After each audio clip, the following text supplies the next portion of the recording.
So I want to talk to you a lot about, the three T's: talent, technology, transformation. So what are some strategies you can adopt, and how do you build resiliency into an organization through the three T's? You want to empower your team and use current technology, and this is something you're passionate about. Yes, so talent, technology, transformation, right? Talent, we do need to stay current, we do need to stay relevant, and we do need to stay energetic. Technology, and I'm stating the obvious, technology grows, but it keeps disrupting itself, right? And we see that, repeatedly. Transformation is interesting. It's a must-have. Business transformation, financial transformation, as you probably note, the life cycle of transformations are getting shorter. We saw that beautiful slide about just the disruption that have happened. So transformation is not a one-off. It's actually must-have, and the life cycles are getting shorter, right?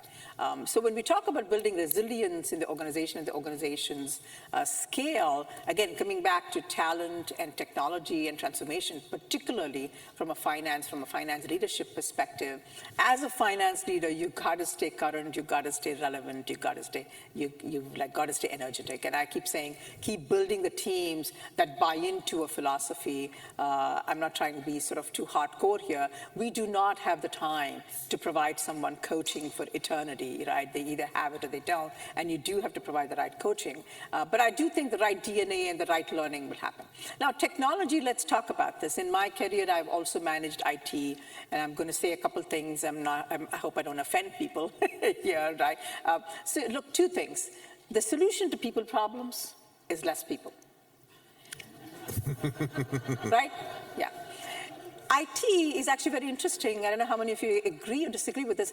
In the last 50 years, IT has worked very hard, right? They worked very hard to bring the IT skills and to bring the billing collection specialist skills or the financial analyst skills, but they haven't been able to, right?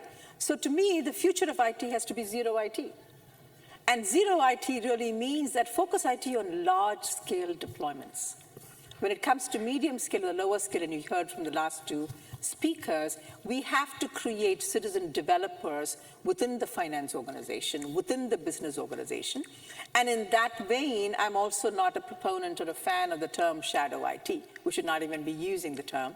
And you heard from the other speakers. What I started to do in the last decade was to hire folks with accounting skills and programming skills, and hire financial analysts who can actually code and build their own report, and rather than the old days where you actually gave the requirements to IT and you waited for them to provide you the report, right? So those are all very, very, very important things.